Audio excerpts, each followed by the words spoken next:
Hello everyone, कैसे हैं आप सब। आज फिर मैं लेकर आई हूँ PYQ previous year question UP PCS pre exam के। 12 अक्टूबर को वैसे एग्जाम होना है।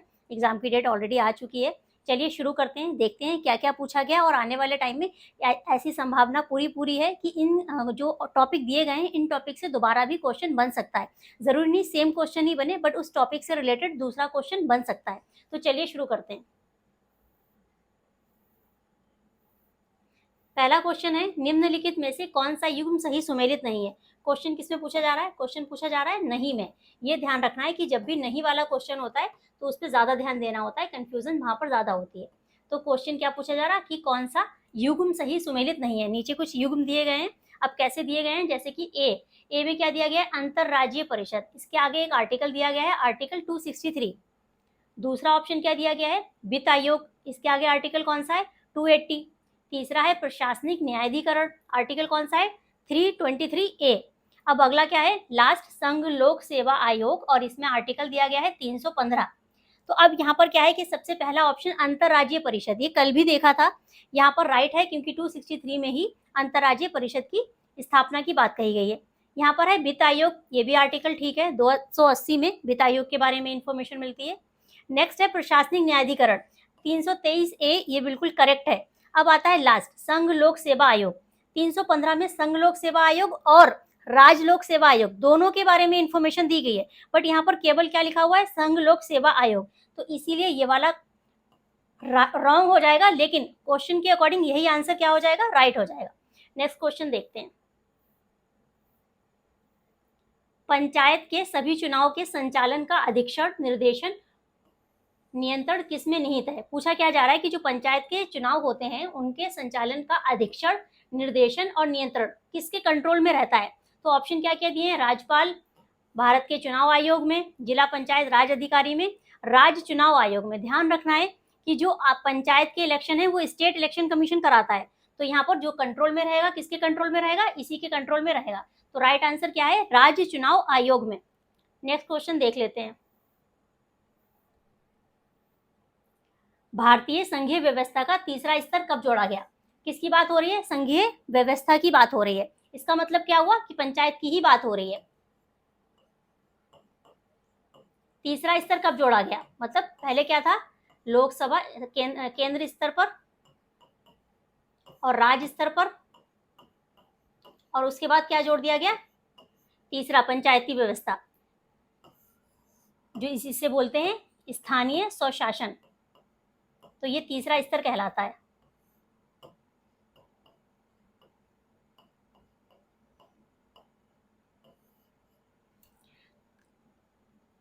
कब जोड़ा गया? 1992 में,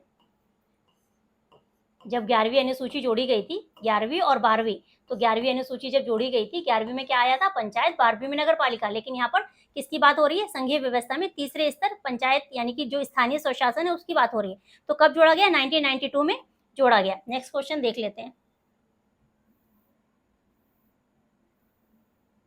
संविधान के किस भाग में पंचायती राज व्यवस्था से संबंधित प्रावधान है? पंचायती राज, आपको यहाँ पर समझ आ गया होगा कि पंचायती राज इंपॉर्टेंट है, इससे क्वेश्चन किसी भी ना किसी रूप में देखने को मिल ही रहे हैं जब से PYQ देख रहे हो आप। तो ऑप्शन यहाँ पर क्या क्या दिए हैं? पार्ट, सारे पार्ट देखे थे, अब देख लेते हैं कौन सा पार्ट है। यहाँ पर सबसे पहले क्या है? 9, उसके बाद क्या है? 6, 3rd और 4th। तो 9 में ही पंचायत के बारे में दिया गया है, पार्ट 9। नेक्स्ट है, निम्नलिखित में से किस अधिकारी को हटाने में संसद की भूमिका नहीं होती है। तो पहले हम यहाँ ये देख लेते हैं कि किसको हटाने में संसद की भूमिका होती है। तो सबसे पहले क्या दिए गए हैं? उच्च न्यायालय के न्यायाधीश। न्यायाधीश को हटाने के लिए, चाहे उच्च न्यायालय के हों चाहे हो सर्वोच्च न्यायालय के, सुप्रीम कोर्ट के हों या हो हाई कोर्ट के, दोनों को हटाने में संसद की भूमिका होगी। बिना संसद के भूमिका के इनको हटाया नहीं जा सकता। फिर क्या है? संघ लोक सेवा आयोग, यही करेक्ट आंसर है, क्योंकि इनको हटाने के लिए संसद की कोई भूमिका नहीं होती है, बट भारत के नियंत्रक और महालेखा परीक्षक CAG को हटाने के लिए भी संसद की भूमिका जरूरी होती है। तो यहाँ पर क्वेश्चन में जो ऑप्शन दिए गए हैं, नीचे दिए गए कूट में से सही उत्तर का चयन कीजिए। तो क्या हो जाएगा सही उत्तर? नहीं होती है। नहीं में कौन सा है? केवल 3 है। तो इसका राइट आंसर क्या हो जाएगा? D। नेक्स्ट क्वेश्चन देख लेते हैं। संविधान के अनुच्छेद 3 के तहत संसद कानून द्वारा निम्नलिखित में से नहीं है। यहाँ पर आर्टिकल 3 में पूछा जा रहा है कि आर्टिकल 3 के तहत संसद कानून द्वारा निम्नलिखित में से नहीं है, क्या नहीं है। अब यहाँ पर पहला दिया गया है नए राज्यों का गठन, दूसरा दिया गया है राज्यों के क्षेत्रों में परिवर्तन, राज्यों की सीमाओं में परिवर्तन और नए राज्यों का प्रवेश। तो आर्टिकल 3, आर्टिकल 1 में क्या दिया गया है, उसके एरिया के बारे में कि भारत में क्या क्या शामिल होगा, भारत के केंद्र शासित प्रदेश, राज्य, इन सबसे मिलकर ही भारत बनेगा। तो केंद्र और राज्य के बारे में पूरा जो एरिया है उसके एरिया के बारे में कहाँ पर दिया गया है, आर्टिकल 1 में। इसके बाद आता है आर्टिकल 2, यहाँ पर दिया गया है नए राज्यों के प्रवेश के बारे में। नए राज्यों का प्रवेश, जो भूमि अधिग्रहण की जाएगी उन नए राज्यों का प्रवेश अगर होगा तो वो कहाँ जाएगा, आर्टिकल 2 के तहत राज्य बनाया जा सकेगा। और इसके बाद आर्टिकल 3, आर्टिकल 3 में क्या है कि जो पुराने ही राज्य हैं, जो पुराने राज्य हैं उन दोनों राज्यों, पुराने राज्यों में किसी भी तरीके का कोई बदलाव अगर किया जाएगा तो वो बदलाव कहाँ किया जाएगा, आर्टिकल 3 में। आर्टिकल 3 में क्या क्या किया जा सकता है, जैसे अगर एक केंद्र शासित प्रदेश है और एक है राज्य, तो राज्य में से थोड़ा टुकड़ा ले लिया और केंद्र शासित प्रदेश में से थोड़ा टुकड़ा ले लिया और एक नया राज्य बनाया जा सकता है। तो इसका मतलब एक राज्य में या दो राज्यों को अलग करके या फिर एक केंद्र शासित प्रदेश और एक राज्य का थोड़ा टुकड़ा मिलाकर नया राज्य बनाना। तो इनमें किसी तरीके का बदलाव हो, उसका नाम बदलना, उसकी सीमा बदलना या फिर नया राज्य बनाना, तो अगर पुराने ही राज्यों में परिवर्तन होगा तो कहाँ जाएगा, आर्टिकल 3 में जाएगा, और नए राज्यों का होगा तो 2 में जाएगा और 1 में उसके एरिया के बारे में कि भारत के एरिया में क्या क्या शामिल। तो ऑप्शन में क्या क्या दिया गया है, नए राज्यों का गठन, राज्यों के क्षेत्रों में परिवर्तन, राज्यों की सीमाओं में परिवर्तन और नए राज्यों का प्रवेश। तो ये कहाँ आ जाएगा, ये तो 3 में आ गया, और नए राज्यों का प्रवेश ये कौन सा हो गया, आर्टिकल 2 हो गया। तो यहाँ पर पूछा क्या जा रहा है कि 3 के तहत संसद कानून द्वारा निम्नलिखित में क्या नहीं है, तो कौन सा ऑप्शन हो जाएगा, नए राज्यों का प्रवेश, ये राइट आंसर हो जाएगा। नेक्स्ट क्वेश्चन देख लेते हैं।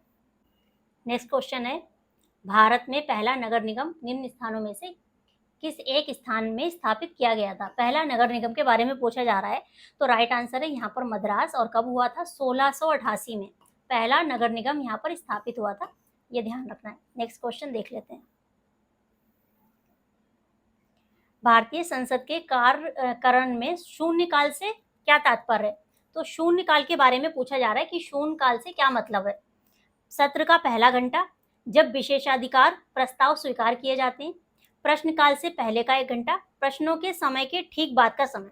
तो सबसे पहले क्या है, जब संसद की कार्रवाई शुरू होती है संसद में तो 11 बजे क्या होता है, प्रश्नकाल होता है। यहाँ पर प्रश्न पूछे जाते हैं, ये जो प्रश्नकाल होता है इसमें प्रश्न पूछे जाते हैं, ये 11 बजे का होता है, मॉर्निंग का 11 AM। इसके ठीक 1 घंटे बाद क्या होता है, शून्यकाल। इसके ठीक 1 घंटे बाद क्या होता है, शून्यकाल होता है। तो शून्यकाल का समय क्या हो गया, 12 बजे का, ठीक है। इसीलिए इसको क्या बोलते हैं, 0 आवर्स, इसको 0 आवर भी बोलते हैं। अब क्या ध्यान रखना है कि प्रश्नकाल 11 बजे का और 12 बजे का शून्यकाल, तो प्रश्नकाल से पहले का 1 घंटा नहीं, प्रश्नों के समय के ठीक बाद का समय। तो यहाँ पर प्रश्नकाल वर्ड नहीं दिया गया है, बट क्या पूछा गया, क्या आंसर में दिया गया है, प्रश्नों के समय के ठीक बाद का समय। तो राइट आंसर यही हो जाएगा, D is the right answer. Next question देख लेते हैं। भारतीय संसद की लोक लेखा समिति किसकी जांच करती है। लोक लेखा समिति बनाई जाती है जांच करने के लिए, किसकी जांच करती है, तो पहला ही राइट ऑप्शन है, नियंत्रक एवं महालेखा परीक्षक की रिपोर्ट की। CAG की जो रिपोर्ट है उसको ऑडिट कौन करता है, उसकी जांच कौन करता है, लोक लेखा समिति के अध्यक्ष करते हैं। इसकी स्थापना कब हुई थी, तो लोक लेखा समिति की स्थापना हुई थी 1921 में, ये ध्यान रखना है। इसके अलावा इसके मेंबर से रिलेटेड भी क्वेश्चन आता है। टोटल इसके 22 मेंबर होते हैं। इसमें लोक लेखा समिति में टोटल मेंबर कितने होते हैं, 22 मेंबर होते हैं। तो 22 में 15 कहाँ से होते हैं, लोकसभा से होते हैं, और बाकी जो 7 मेंबर होते हैं वो कहाँ से होते हैं, वो राज्यसभा से होते हैं।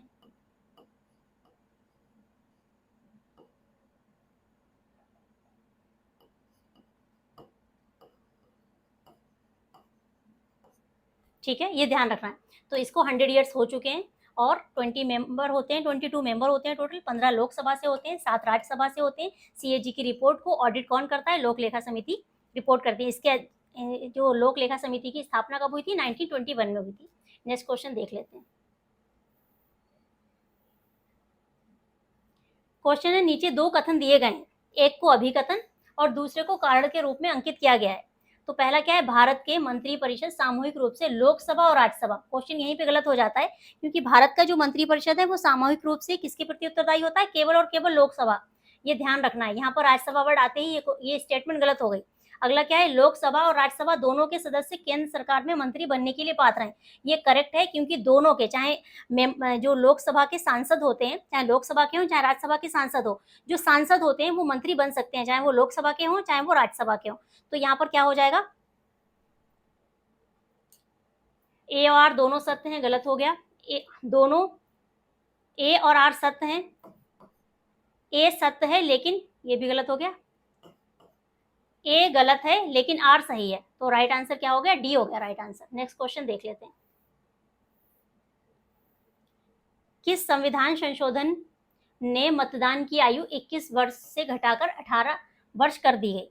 तो यहाँ पर ऑप्शन क्या क्या दिए हैं, 66 संविधान संशोधन, 62वां संविधान संशोधन, 61वां संविधान संशोधन, 63वां संविधान संशोधन। तो सबसे यहाँ पर राइट आंसर क्या हो जाएगा, 61वां संविधान संशोधन। क्या हुआ था कि 21 साल से घटाकर क्या कर दी गई थी, 18 वर्ष कर दी गई थी। कब कर दी गई थी, 1989 में ये लागू हुआ था, 1988 में ये 66 संविधान संशोधन हुआ था, लेकिन लागू कब हुआ था, 1989। तो राइट आंसर क्या हो जाएगा, 61 संविधान संशोधन। तो यहाँ पर ये भी ध्यान रखना है कि 66 संविधान संशोधन भी इंपॉर्टेंट हो जाता है। ये देखिए सारे कंफ्यूजिंग है, 62, 66, 61, 63, तो यहाँ पर कंफ्यूजन ज़्यादा होता है। तो 66 ये कब हुआ था, ये हुआ था 1990 में, ये हुआ था 1989 में, और ये भी हुआ था 1989 में। ये वाला मैंने कल भी बताया था कि पंजाब राज्य में जो आपातकाल लगा था, तो उस आपातकाल के बाद 359 जो क्लॉज था, उसमें जो 5 क्लॉज था उसको हटा दिया गया था। अब क्या है यहाँ पर 66वां संविधान संशोधन, तो ये किससे रिलेटेड है, यहाँ पर क्या हुआ था कि 55 ऐसे कानून थे जिनको 9th शेड्यूल में डाल दिया गया था, जिससे कि उन्हें न्यायिक समीक्षा से बचाया जा सके, जो न्यायिक समीक्षा है वो ना हो सके, उसको बचाने के लिए ये संविधान संशोधन किया गया था। अब 62वां संविधान संशोधन क्या हुआ था, SC और SC की सीटें होती हैं लोकसभा और विधानसभा सीटें, लोकसभा और राज्य विधानसभा सीटों में SC और ST सीट का आरक्षण होता है, तो वो आरक्षण खत्म हो रहा था, उसको 10 साल और बढ़ाने के लिए ये संविधान संशोधन किया गया था। और ये मैंने आपको बता दिया है पंजाब राज्य में आपातकाल से रिलेटेड है। तो राइट आंसर तो यही था 61।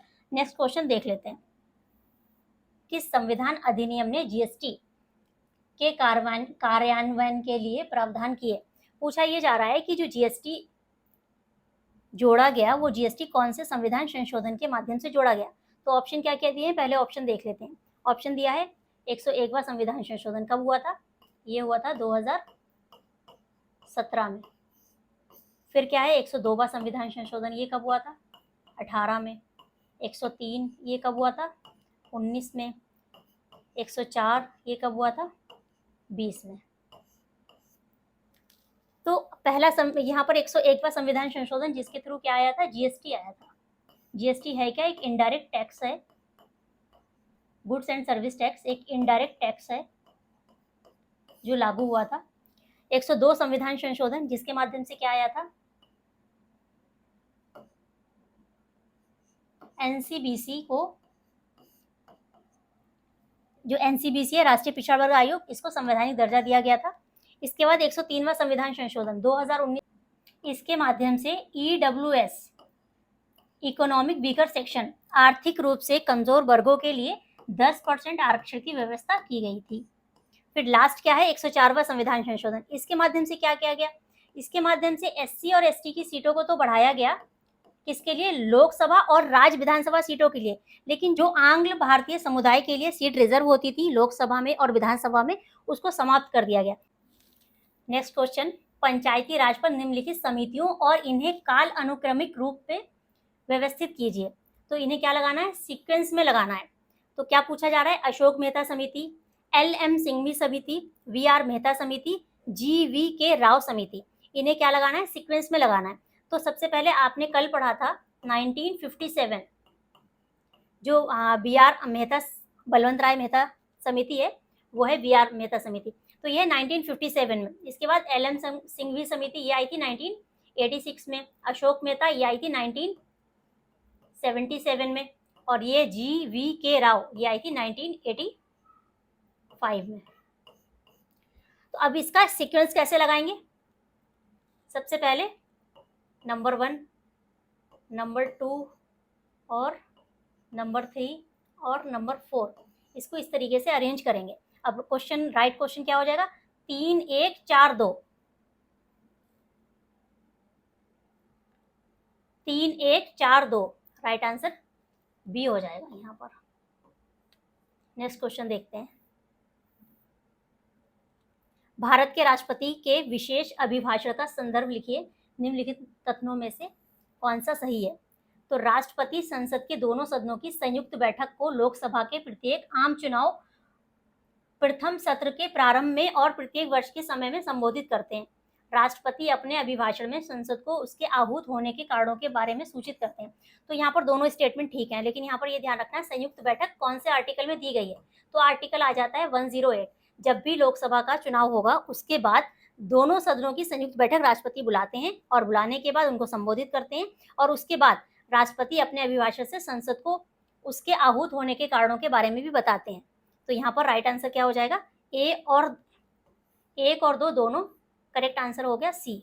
नेक्स्ट क्वेश्चन देख लेते हैं। नेक्स्ट क्वेश्चन है, राज्य लोक सेवा आयोग के सदस्य को निम्न द्वारा हटाया जा सकता है। विधानसभा में महाभियोग के आधार पर? नहीं। राज्यपाल सर्वोच्च न्यायालय द्वारा की गई जांच के बाद? नहीं। राष्ट्रपति उच्चतम न्यायालय द्वारा की गई जांच के बाद? ये वाला राइट हो जाएगा, उच्च न्यायालय द्वारा। तो राइट आंसर क्या हो जाएगा? सी। कौन हटा सकता है? राष्ट्रपति हटा सकते हैं उच्चतम न्यायालय द्वारा की गई जांच के बाद। नेक्स्ट क्वेश्चन देख लेते हैं। निम्नलिखित में से कौन से श्रम संबंधी अधिनियम कोड ऑन वेजेस, निम्नलिखित में से कौन से श्रम संबंधी अधिनियम कोड ऑन वेजेस 2019 में मिला दिया गया है? तो क्या क्या मिला दिया गया है? न्यूनतम, एक कोड ऑन वेजेस आया था 2019 में, एक एक्ट था, इस एक्ट में क्या क्या मिला दिया गया है ये पूछा जा रहा है। तो ऑप्शन क्या दिया है? न्यूनतम मजदूरी अधिनियम, बोनस भुगतान अधिनियम, ठेका श्रम अधिनियम, समान पारिश्रमिक अधिनियम। तो इनमें किसको मिला दिया गया है? न्यूनतम मजदूरी को भी मिला दिया गया है, बोनस को भी मिला दिया गया है, समान पारिश्रमिक अधिनियम, इन तीनों को मिला दिया गया है। तो यहाँ पर क्या हो जाएगा? पहला, दूसरा और चौथा। ठेका को नहीं मिलाया गया।